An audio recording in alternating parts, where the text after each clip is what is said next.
I had this celly for like 2 months. Thankfully, he got caught with a cell phone in the yard and they took him somewhere else, G. You know what I'm saying? I got a nice, cool celly after, but I had this for like 2 months, G. And it was the most awkwardest experience in life, pero like straight up, bro. You will never be 24/7, basically. You know, not literally, because you do go out to the yard and shit, but you will never be living with somebody day in and day out and respectfully not getting along with them, bro. Like, it's fucking awkward as hell. Like, we used to wake up in the morning, right?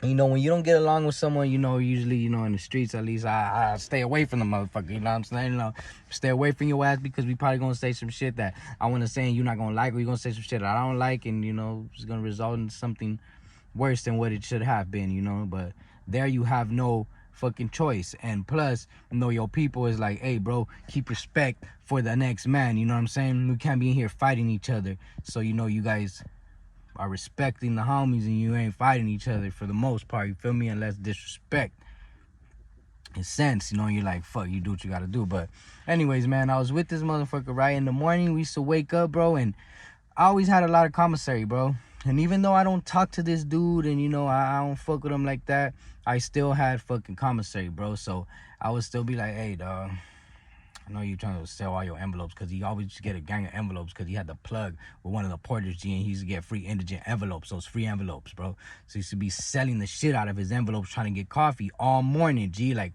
hey, cell 23, can I get a shot? Shoot a line for like fucking 10 minutes trying to catch the line, and then he'll bring the coffee back. So, you know what I mean? I was like, man, I don't fucking talk to this dude, but hey, G, you want a shot, perro? He'll be like, oh, yeah, I'll take one, G. It'll be the awkwardest, like, shot giving. I'll be like, this looks a little bit light, but I don't care, G. He'll be like, it's a little bit light, but I mean, you don't like me and I don't like you, so thank you. And I'll be like, you're welcome, G. And then we'll look at each other like, yeah, don't trip. And then we'll go about our business, bro. You know what I'm saying? I'll go read, he'll go read, we'll go write and shit.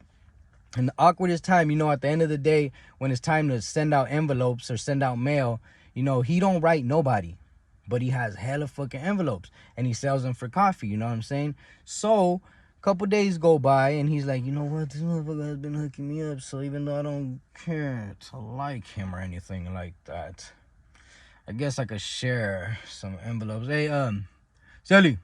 I'll be like, what up? He'll be like the most not willing to give way he can ask me, like, yeah, you need an envelope? I know you sent out mail and stuff. And I'll be like, shit, I'll be looking at my mail like, shit, that's 50 cents, $1, $1.50, that's 3 more, that's $3. Yeah, man, hey, I'll take 1 or 2 if you can, bro. And he'll be like, all right, here, G. And I'll be like, thank you. He'll be like, you're welcome.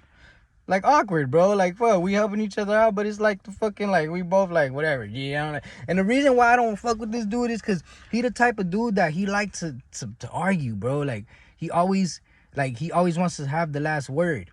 And I can deal with it to a certain extent. You know, like, initially when we moved in, he was like, I'll be like, yeah, that's true, bro. But if you put a little bit too much chili lime, it might, like, fuck with your stomach. He's like, yeah, but if you put more chili lime, you just add a little bit more water, bro. And then, you know, you might not fuck with your stomach that much. And I'm like, bro, never mind, G, whatever. Yeah, it won't fuck with your stomach, G. You could eat the whole pack, whatever. You want my extra pack? Here you go, G. You know what I'm saying? So I just couldn't deal with it, bro. Any little thing, bro. I'll be like, damn, the water's kind of dry, bro, huh? I need some lotion. He's like, yeah, but the water in the other dorm over there where I came from, food, and then those cells, dry as hell, bro. Leave you like a crocodile, alligator and shit, man. I was like, all right, bro, I'm not talking to you anymore, G. Get the fuck away from me. You know what I'm saying? Like, fuck, G.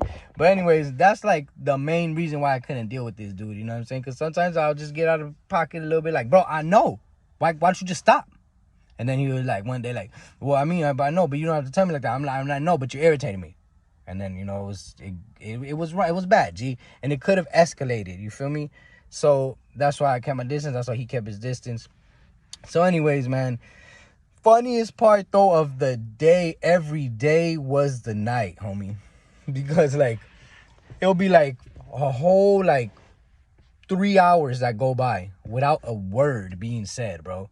What happens during the day is, you know, you wake up, you go to breakfast, you might get some yard, you might get some day room, you come back to your cell at the end of the day, they do count, they give you dinner, then you come back into your cell from, like, 6:30 p.m. to like 10 p.m. And then that's when I lights out, right? So in between like 6:30 to 10 p.m. is when we back in the cell. Me and old boy, you know what I'm saying? We chilling. All the other cellies are happily playing fucking spades, creating dices together. Hey, I'll fucking put the water on them in the soap and you put the fucking newspaper, G. I'll put the fucking dice in there, G. Yeah, let's shoot some dice. Having fun, the time of their life, G. It's like they're not even in jail. It's like they're in the hood just with no conquitas running around, you know what I'm saying? But you chilling, bro, having a good time until the riots pop off and the cops come at you, and you know what I'm saying? So me and my celly, on the other hand, you know, we ain't getting along, so we just there like, all you hear is the pages turning or the lead breaking off the pencil. At those times, you know, my celly might reach over like, hey, celly, your pencil break? I'm like, yeah, you heard that, huh? And I'll be down there making faces like, you heard that? Yeah, I got this brand new blade, you know I'm not gonna use it. You wanna sharpen your pencil with it? Yeah, gracias, Ali. I'll get it, sharpen it, bend that shit. Oh, it broke by accident, G. Here. Nah, just like, I wouldn't be doing no shit like that, but yeah, that was the most awkwardest freaking 4 hours ever, G. Like, it was silence, bro. Unless something like that occurred. But it was silence until it was fucking lights out. And then the most strangest thing would happen.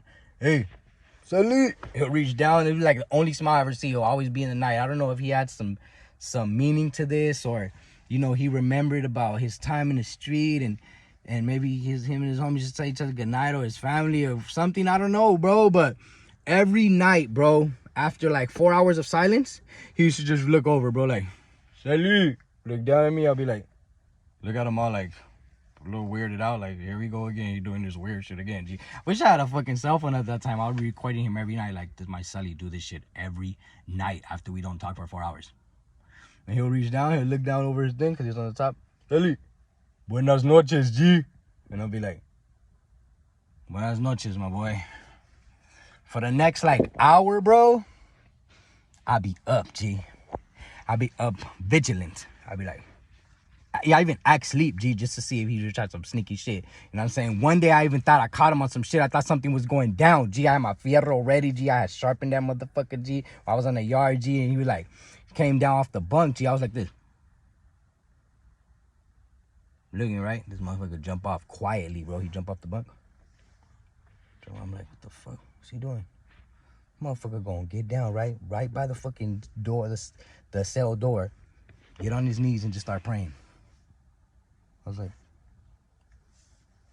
oh, I expected something crazy, you know what I'm saying? So I guess it's good, G, it's good. And I went ahead and went to sleep, G. But that's the most awkwardest shit, bro. You know what I'm saying? Just living with somebody like 24/7, bro. All day, like, you come home, you go to work, you come home. Like, that's your fucking brother and shit, you know what I'm saying? Basically, and y'all don't talk, G. Awkward as shit, bro. But stay up out of jail, so in case you don't like somebody or somebody irritates the fuck out of you and talks too damn much, G, you could just leave, G. But once you in prison, bro, you in the equation that you can't take yourself out, bro. Remember that shit. Black and brown, we out here, man. Y'all make sure to go run all the views up on all the videos, G. Catch up if you in the background, G. See you back there, a couple y'all.